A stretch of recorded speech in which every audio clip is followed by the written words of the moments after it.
जी गुरुजी क्या कुछ कहना चाहेंगे आप सिरसा पहुंचे? आज मैं एक लंबे समय के बाद सिरसा आया हूँ। एक एमरजेंसी है। एमरजेंसी ये है कि सुप्रीम कोर्ट ने एक बहुत दूरदर्शी फैसला दिया और बहुत संवेदनशील फैसला जो दिया। आरक्षण के बीच में जिन जातियों को लाभ नहीं मिला उन्हें भी लाभ मिलना चाहिए। और ये फैसला फिर दोबारा दोहरा रहा हूँ कि सुप्रीम कोर्ट ने दिया, किसी राजनीतिक दल ने नहीं दिया, तो इसके ऊपर प्रतिक्रिया, बुरी प्रतिक्रिया नहीं होनी चाहिए थी।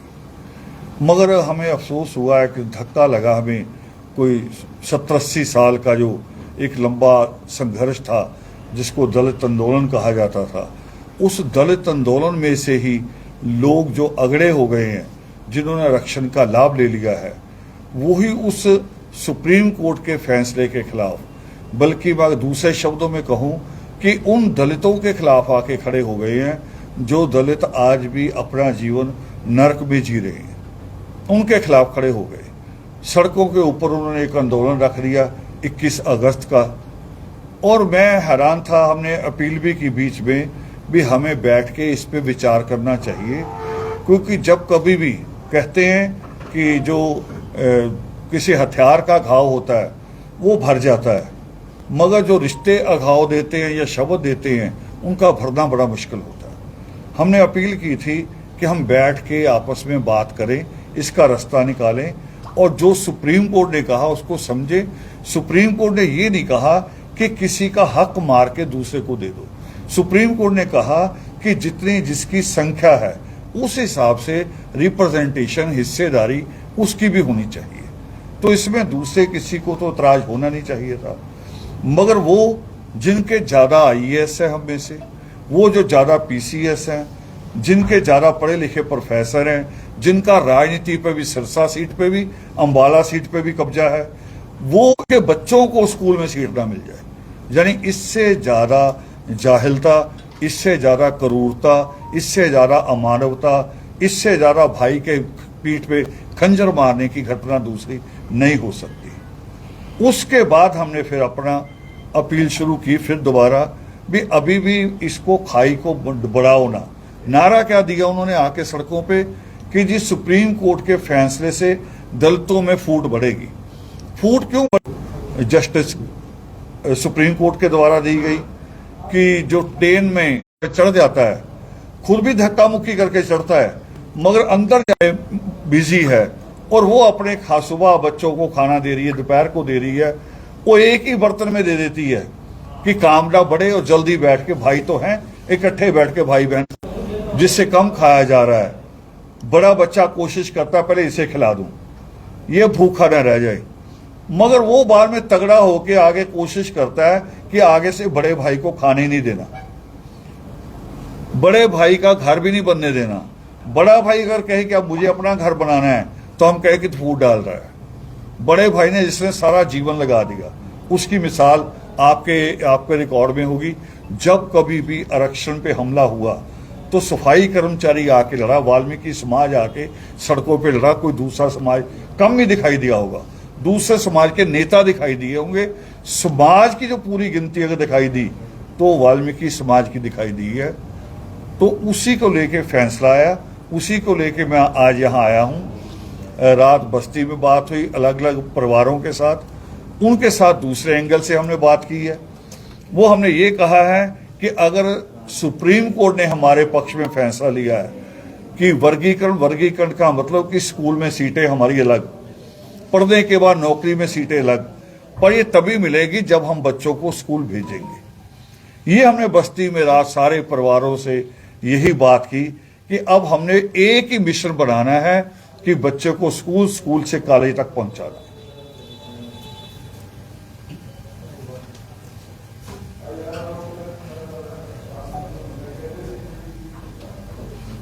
दर्शन जी होगी बात आपकी क्या? जी आइए। अच्छा, सवाल तो बाद में शुरू करेंगे जी। पहले तो आप इस चीज के लिए बार बार जो है ना क्षमा प्रार्थी हूँ कि सिरसा को आपने लगभग 20-25 सालों बाद संभाला।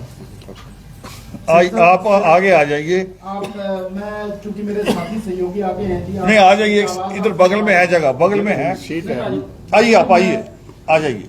आवाज आ रही होगी अच्छा, आवाज आ रही, फिर भी अच्छा लगेगा मुझे। यहाँ आ जाइए बेटे, एक सीट खींच लो आगे। कोई बात नहीं। ये दे दो। अहम बात ये है दर्शन हाँ हाँ, जी जी जी कि लगभग 25 साल पहले हम लोग आमने सामने हुए थे सुरखाब में। जी जी। और 25 सालों का विशाल अंतराल होता है हाँ जी।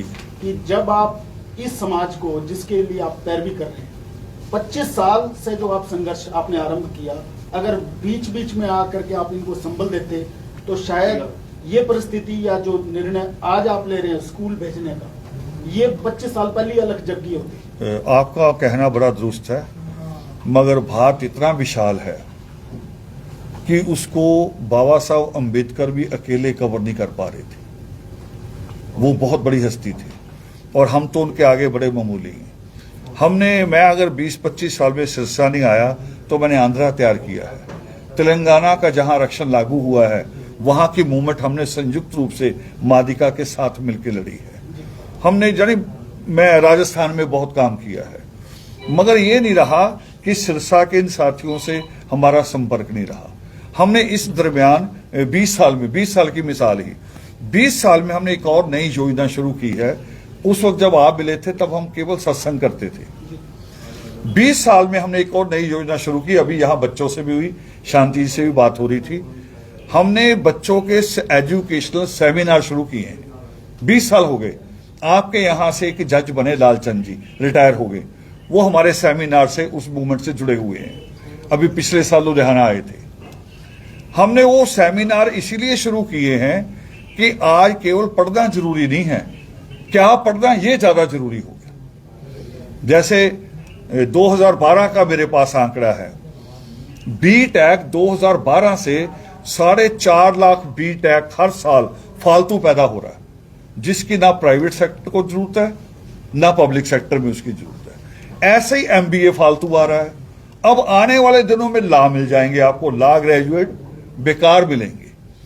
तो उसको लेके, इन सारी चिंताओं को लेके, एक कि हमारी कौम में एजुकेशन को लेके अवेकनिंग हो, जागरूकता, एक ये।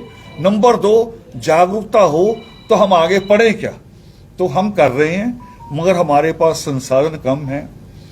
जिस तरह की कौम है वो आप भी जानते हैं, मैं भी जानता हूं। फिर भी इन लोगों, एक दिन की काल थी इनकी, एक दिन पहले की, सुबह सुबह इन्होंने मेरे साथ थोड़ा झगड़ के बात की। मैं कहा मैं कल हाजिर हो जाता हूं। तो व्यस्त है हम, मगर ये नहीं था कि मैं कहीं घर बैठा हूं या मिशन को छोड़ के बैठा हूं। इसी मिशन पे हमने J&K में भी काम किया। ये जो धारा 35B टूटी है, उसको लेके हमने लड़ाई लड़ी है। बकायदा जो बड़ा नेशनल मीडिया है इलेक्ट्रॉनिक, उसमें IBN 7 बंद हो गया, बदल गया उसका नाम, NDTV, इन सब के ऊपर वो मूवमेंट के डॉक्यूमेंट हैं। हमने वो मूवमेंट भी जाके लड़ी भी। J&K में रहने वाला सफाई कर्मचारी J&K के कानून के अनुसार घुसपैठिया नहीं था, बाकियों को घुसपैठिया गिनते थे। पहले उसका अलग परमिट होता था जाने का, मींस उसको आप कह सकते पासपोर्ट वीजा। मगर सफाई कर्मचारी को तो बुलाया गया जिला गुरदासपुर से, सरकार ने बुलाया, रहने के लिए क्वार्टर दिए, नौकरी दी, मगर नागरिकता नहीं दी, स्टेट सब्जेक्ट नहीं दिया। तो हम लगातार लड़े हैं, उन 20 सालों में भी काम किया है, संपर्क रहा है हमारा हमेशा। जी, सवाल इस बात का है कि आपने जम्मू में लड़ाई लड़ी, आपने आंध्रा में लड़ाई लड़ी जी। आप जैसे शिक्षाविद जो इस समाज की अग्रणी श्रेणी में है, आपकी विचारधारा को और ज्यादा अग्रसित करने के लिए आप लोगों का यहाँ परस्पर आना एक लाजमी बनता है। हमारे ये जो भाई, आप ये देखिए कि हरियाणा की लड़ाई इसलिए महत्वपूर्ण है, 34.37 का आंकड़ा है बेरोजगारी। बिल्कुल। अब उस आंकड़े में सारा ही समाज है, चाहे वो ब्राह्मण है, चाहे जाट है, चाहे कोई भी है। तो इसलिए वो लड़ाई आपकी जो है वो आरक्षण से इतर होकर के सभी के लिए लड़ाई करना वो बनता है जी, भागीदारी बनती है। मैं आपकी शिकायत को अमल में ला लेंगे और नवंबर में ही हम यहाँ एजुकेशनल सेमिनार करेंगे। और अभी 3 दिन पहले मैं रुड़की में था, तो रुड़की में एक सवाल पूछा था आपसे, अभी आपके शब्दों में वो आया कि हर जाति में, हर धर्म में बेरोजगारी है। तो रुड़की में मुझे लोगों ने सवाल पूछा कि जब आपका सेमिनार होता है तो क्या स्पेशल बच्चों के लिए होगा। मैं कहा बच्चों में मैं पक्षपात नहीं कर सकता, बच्चे बच्चे हैं, वो किसी का भी आके बैठ सकता है। तो नवंबर में हम शुरू करने जा रहे हैं। सिरसा यूनिवर्सिटी में कोशिश करेंगे कि वहाँ हॉल मिल जाए या किसी कॉलेज का हॉल मिल जाए, शुरुआत कर रहे हैं। तो इस लड़ाई को कैसे लड़ रहे हैं सर, आगे आप कैसे देखते हैं सर्वोच्च न्यायालय की एक कयास के बाद? सर्वोच्च न्यायालय का फैसला उसको चैलेंज नहीं किया जा सकता। अगर पूरे रूप में मैं देखूं, पहले 5 जजों की जजमेंट थी, अब 6-1 की है, तो मीन्स यानी 11 जजों का एक फैसला संवैधानिक पीठ हो गई। दूसरा, जो सरकार है उससे 3 महीने पहले सुप्रीम कोर्ट ने एक जवाब मांगा था कि इस मामले में सरकार की राय क्या है। सरकार का अटॉर्नी जनरल गया 3 महीने पहले, लिख कर दिया सरकार को वर्गीकरण करने में कोई ऐतराज नहीं है। तो इसके सारे पक्ष मजबूत है। सिर्फ ये होता है कि जब सरकारें फैसला करती, लोकतंत्र है, तो लोकतंत्र में होता है कि जिसको मिलना है वो ये सोच के ना बैठा कि अपने आप ही आ जाएगा। बच्चे को रोना तो पड़ता ही है, मां तब दूध देती है, वो रोएगा चिल्लाएगा, मां ने दूध तभी देना है। तो वो तैयारी भी हमारी है।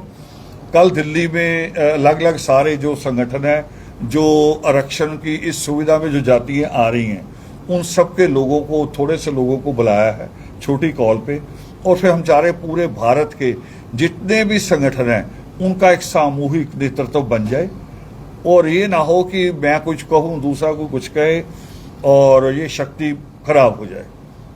दर्शन जी, राज्य सरकारों पर बहुत कुछ छोड़ा है इस निर्णय में। राज्य सरकार से, हरियाणा से खास करके आप क्या अपेक्षा करते हैं सरकार से? राज्य सरकारों को करना पड़ेगा, और हमारा बहुत बड़ा वोट है। भ्रमित किया गया था, भ्रमित ऐसे जैसे पंजाब की मिसाल दे दूं। पंजाब में हमारा वोट 2 नाम से है, और वोट 2 नाम से है, समाज नहीं है, वाल्मीकि मजहबी, और समाज एक है। हमारी शादियां होती हैं, हमारे गोत्र एक है, सिर्फ गांव और शहर का फर्क है। मगर जब भी उसे डाइस पे रखा जाता था तो हमें 2 करके दिखाते थे कि जी ये वाल्मीकि है, वो मजहबी है, और जबकि जो हमारे खिलाफ लड़ रहे हैं उनको 5 नाम है पंजाब की सूची में, 5 नाम है, अपने आप को 1 करके दिखाते थे। अब इतनी बातें हम समझ गए हैं, तो वो आंकड़ा हम भी पार्टियों के आगे रख रहे हैं कि हमारा आंकड़ा देश में 13 करोड़ की आबादी का है। जैसे यूपी की गवर्नमेंट तैयार कर रही है, यूपी सरकार ने वहां 21% रिजर्वेशन है, उन्होंने 7-7 के 3 टुकड़े कर दिए। जैसी जैसी स्थिति लागू ने भी किया, ड्राफ्ट तैयार हो गया है। तो हम प्रेशराइज करेंगे बकायदा। पता लोकतंत्र में बिना प्रेशर किए, लोकतंत्र में बिना सिर दिखाए काम नहीं होता। दर्शन जी, जब इतनी बड़ी संख्या है तो फिर राजनीतिक दलों पर आश्रित क्यों?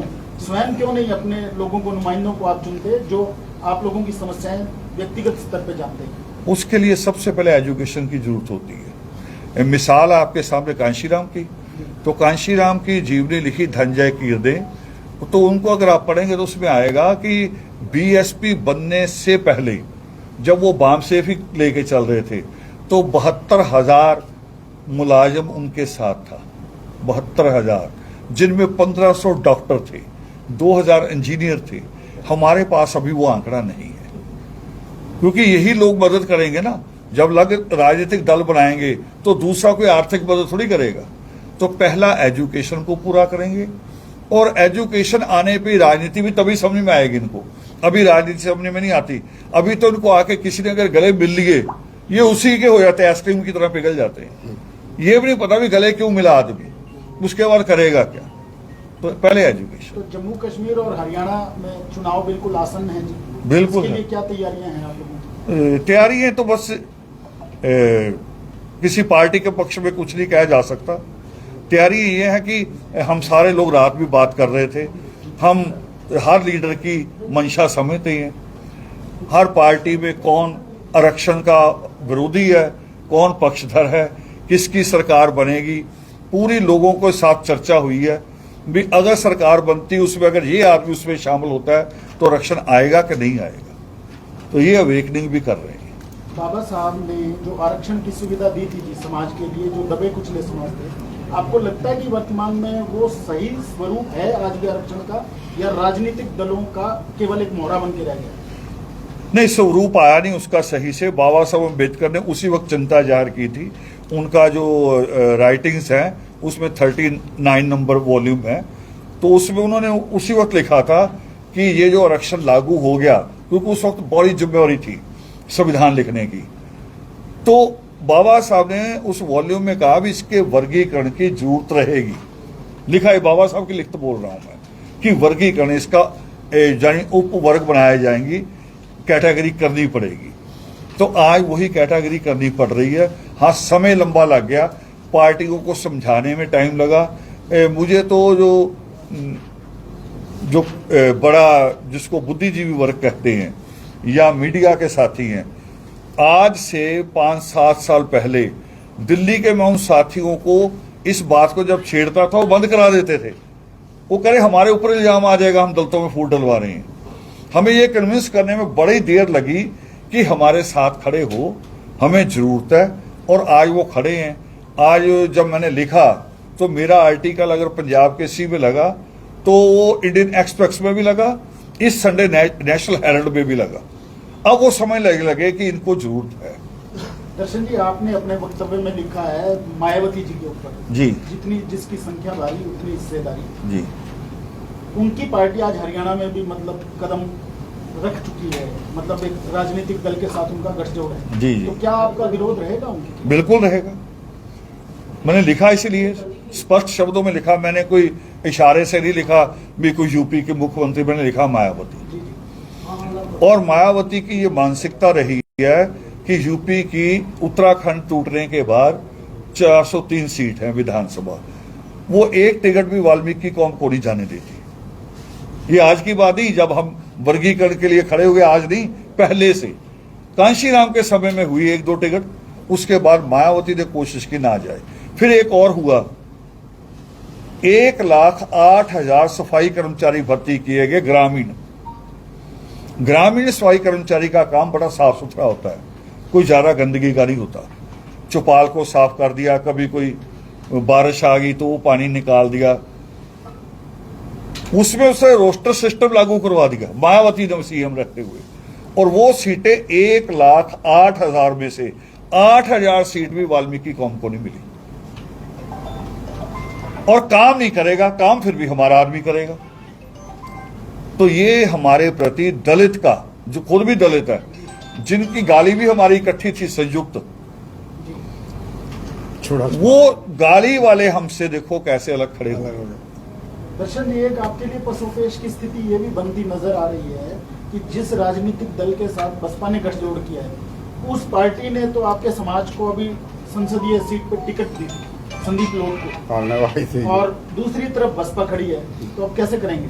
देखिए, संदीप लोट एक आदमी, बाकी दूसरी तो सारा समाज।